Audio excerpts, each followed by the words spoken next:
All right, drivers and site managers, this is Tom. I want to go over with you the generators. Generators can make us or break event. We have lost money on events because of generators, and they've been simple problems. I want to go over a few key things that will help you and instruct you on how to use one and how to ensure that their party goes well. Okay, first of all, when you look at your route, you're going to be seeing that on your route it will say that you need a generator. Now, not all generators run more than one blower. Some generators will run 2 blowers, some generators will run 3 blowers, okay? And some generators will run 4 blowers. So the first thing you need to know is which generator you need to choose for your event that you're taking a generator for. That's the first thing. And a lot of times on the generators itself, it will say 3 on it, 3 blowers. Sometimes it'll say 3 blowers. That means that this generator here will run 3 blowers. I recommend trying to get the best generators. If we have extra generators, try to take the best ones in the shop first. And usually those are the Hondas. The Hondas are the whackers. Now, on the generators, before you take the generator and load it into your truck, there's 2 things you need to, 2 or 3 things you need to do. First of all, you need to make sure that it has the adapter. The adapter is what gives you the ability to plug more than one blower into it. If it doesn't have the adapter, do not take the generator, or get a generator with the adapter, okay? All right, the second thing you need to do is check the oil. You always check the oil, and the oil dipstick is right here. Now notice one thing, that is full, okay? But look at the dipstick itself. Okay, come on back up to me, Ryan. I want to explain something to you about the dipstick and the oil. Make sure the dipstick goes all the way back in, because sometimes they get cross-threaded. All right, now if the generator doesn't run 95%, or if the generator starts and it dies, 95% of the time it's this right here. It's the oil. And it looks like it has oil, but on every generator there is an oil sensor that if the generator is a little bit low on oil, it's going to shut the generator off. So if the generator is a cap low, 1 cap low, it will shut this generator off. If the generator is a cap low of oil, it will shut the generator off. And so what that means is, if you start this generator and it dies usually, that means what? You're probably low on oil, maybe only a cap full. Even though you see the oil, it can still be low. So that's usually the #1 problem. We go to an event, we drop it off, we get it running, and it dies. They want the refund. What's the problem? 1 cap low of oil.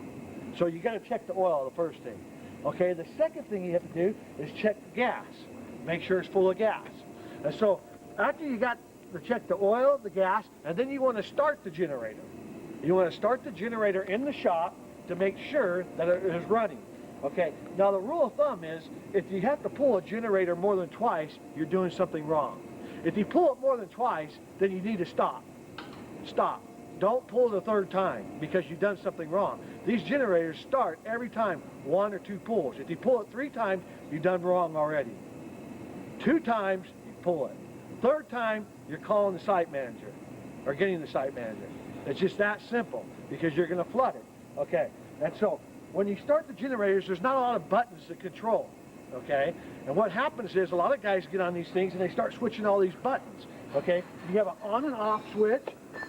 Okay, and you have usually a 120 and a 240. This always stays at 120, so you shouldn't have to touch that.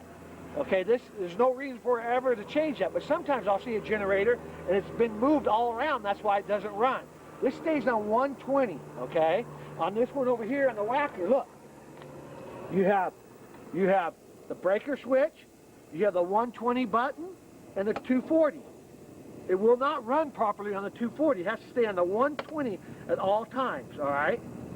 Okay, and then over here, let's see what else. You have the gas. You have the gas on, going this way. Gas is on, and gas and choke. If you have the gas off, it will run sometimes for 5 minutes and then die. If you get this thing running and take off right away, there's a possibility you have the gas off. You need to make sure this thing is running a little bit before you leave, okay? So, all right, So you get the generator started. You get the generator started, and you make sure it runs. You make sure it has gas. You make sure it has oil.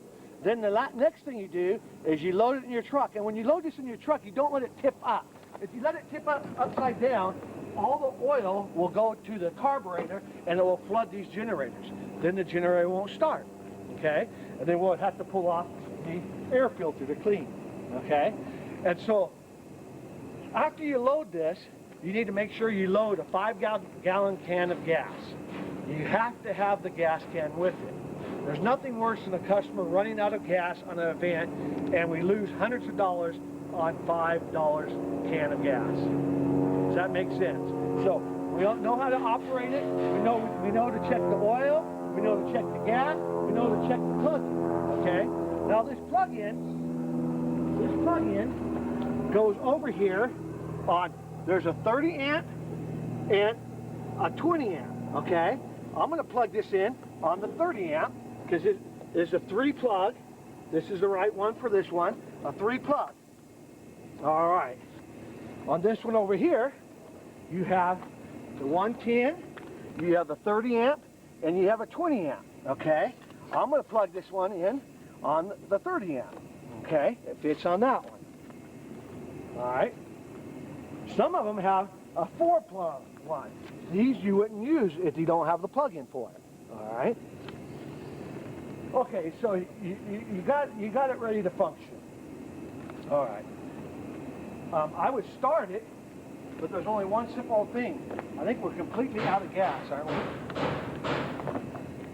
No, there's gas. Okay. So we'll get it started in a minute.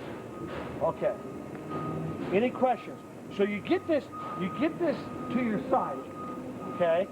And you want to set the blower, you want to set the generator behind the unit. In between the units, if there's several units, okay? Not too far away. So now that we know that you've checked the oil, you've checked the gas, make sure it's full, you've loaded it on the trailer, you're headed to the job site, you have the plug-in, you have an extra can of gas, a full can of gas, not a half a can of gas, a 5-gallon gas can. You get it to the job site. You pull it out of the trailer without flipping it upside down, and you put it in between the bounces in the back. You want the extension cords to be able to reach it without adding long cords on it. Then once you do that, you start the generator, okay? And make sure when you start the generator, you put it on choke, and you turn the fuel on, you pull it one time. It will start that one time. Then you take the choke off, okay? When you have the choke on, it'll start to putter, okay? And then as soon as you take the choke off, it'll stop puttering, okay? And now it is on. Now the generator is running, okay? Now you say you want to hook up 3 blowers, okay? The first thing you do is you plug in the blower to a 110. And once you get that 110 in, you turn it on. The blower, look at me right here, Ryan. The blower will begin to slowly inflate, slowly move. The blower, you cannot hook up 3 blowers or 2 blowers at the same time and turn them on. Let me reinstate that. You can never ever turn 2 or 3 blowers on at the same time on any generator because it draws too much amperage at the beginning and it'll pop the circuit. So what you do, you plug one in, let the bounce start to go up, and you'll hear the electric motor on the blower kind of kick in to where it's not using as much amperage. Once it's done that, then you can plug in another one and start it. So I would recommend 1 blower on one 20 amp. Sometimes you can run 2. If we're going to run 3 blowers like this says, we're going to run 1 blower on this 20 amp, 1 blower on this 20 amp, and 1 blower on this 20 amp. I'm not going to run 2 on this one because a blower draws about 11 amps at first, then it drops down to 8. So on a 20 amp breaker, it will run 2 blowers if you start them the right way. But if you can always run them on separate terminals, on separate breakers, run them separately. If you're only running 2 blowers, don't run 2 on this one. Run 1 here, a 1 here, a 1 here, a 1 there. So you're separating them so they don't have a chance to pop. The problem is when they pop, then the customers complain and they go down. All right. So you got the blowers going. You got to inflate it. Your blowers are running. All three blowers are running. They're running correctly. The choke is off. You know that they're running correctly. Now you know the gas can is full. You're going to leave the gas can in the back of it, away from the exhaust, okay? Away from the exhaust on every generator, but on the back of it. Then what you're going to do is you're going to get the customer. This is critical. You never leave a generator without going over this with the customer. And you're going to go over the steps with the customer. First of all, you're going to show them how to fill up the gas can. Every 4 hours, this is going to be filled up, okay? And you're going to show them how to do that. You're going to show them how to turn this thing off, and you're going to show them how to start this, okay? You're going to show them how the choke is and turn this thing off. You're going to give them the two pull rule. You pull it twice only. If it doesn't start, give us a call, okay? And so you're going to show them how to do that. You're going to show them how to unplug these or turn the switches off at the blower, okay? Because if they fill this up with gas, they should turn it off, okay? I've done it when it's live, and it can be done with gas in it, but it's safer to turn it off. If they do turn it off, okay, they need to know that they need to only plug in one at a time, what I went over with you, because if they have 3 blowers in there and they turn them all at one time, it's never going to run them. It's going to pop them. All right. Once you get them satisfied, they understand that, you met with them, you're going to have them sign the contract. They're going to initial this contract that says the equipment received is clean, secured, and fully operational. And also it says in here, it says, lessee acknowledges that I have received copies of instructions on how to operate generators. You're going to sign, they're going to have them initial that. And then, and you're going to make sure you know their name. And you're going to make sure that they have our phone number if there's any issues. You're not giving them your personal phone number. You're giving them the central office number, okay? For event, you need to give them the name of the person you instructed on the generator. The reason why is this, and I recommend that you first really understand this. The reason why is oftentimes that when we go to a park event, that you give instructions on how to run a generator to someone, you show them, and oftentimes they don't tell anybody else, and so they disappear. Then someone from the event calls us all upset saying, no one showed us how to run the generators, we want our money back. Well, by you calling that in, having initials here, we know who we gave instructions. Then we can politely tell them, look, we gave instructions to so-and-so, and so you need to talk to them. And they may make a comment, well, so-and-so is no longer here, can you help us? Then the ball is on our court. Yes, we will help you, but it is not our fault that the generator is not working because you don't know how to run it, because we did give you instructions. But let's go over the instructions again. And one of the operators, the technicians, will go over the instructions with them to get it operating, or a site manager, or if we need to come back. But what we're trying to do is this. As a driver, you're trying to prevent yourself to have to come back and fix these generators. You do not have time in the field to get this running and then 15 minutes down the road be across town in traffic and have to turn around because you forgot to fix the choke, because or the gas was off, okay, or you didn't plug it in correctly. And when you plug in the generators, sometimes you want to wrap the extension cord with the cord around here so it cannot pull out of the plug-in easily. All right. So that is the conclusion of how to operate a generator. Now, thank you. Let's see where we're at. Okay, you go. That is the conclusion how to operate a generator. Okay, now on picking up the generators, first thing you want to do is make sure that you unplug everything, okay? Then shut the generator off, all right? Then one of the most important things is make sure you grab your gas can, okay? Because the gas cans are actually $18. And we want to make sure we bring all of our gas cans back. Now, if they had an issue with the generator, first of all, they should have known to call in. If they didn't call in, it's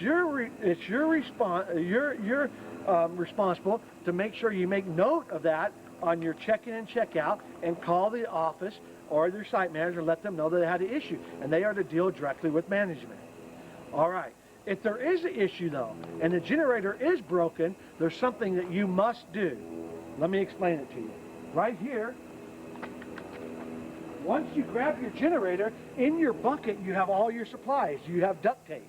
Right here I have just electrical tape, but you have duct tape in every bucket. You're going to take this generator because this generator is broken. It doesn't run right. And you know that this generator cannot go out tomorrow until it's fixed. And if you just grab this generator and put it back in the shop, what's going to happen? Some driver tomorrow morning when you're not working, when you're sleeping, accidentally grabs this generator and they drive 200 miles to use it, and guess what? It doesn't work. So what you need to do, what you're responsible to do, is to write it in on your check-in and check-out report. The number of the generator, what number it is, number 10, what generator it is, and it does not run, do not use. And then you're to take your duct tape, and you're to take your duct tape, and you're to put it across this end here, like this, and this end here, and make an X. And you're to put it this way, make an X. And then you can take a pen or a marker and say, do not use. And there will be a spot also in the shop.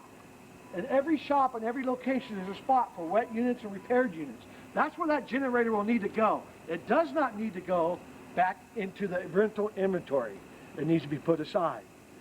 Also, when delivering these generators, another important rule of thumb, no matter what city we're in, generators are one of the most important things that we get stolen. And so whenever you do a generator, remember, if you're delivering to a house, you're delivering to a park, you're delivering to everything, your generators oftentimes are in the back of your trailer. Do not leave your tailgate down and walk into someone's backyard where cars are driving by and see a $3,000 Honda sitting there. Because they will disappear, and they have disappeared because of that same reason. So you want to make sure that you shut your doors, you want to make sure you shut your tailgates, and make sure that if someone's trying to steal something, they're going to have to work to get it, not just pull up and grab it. So that is the conclusion of how to operate a generator. If you have any questions, give myself a call or give a site manager a call. Thank you so much.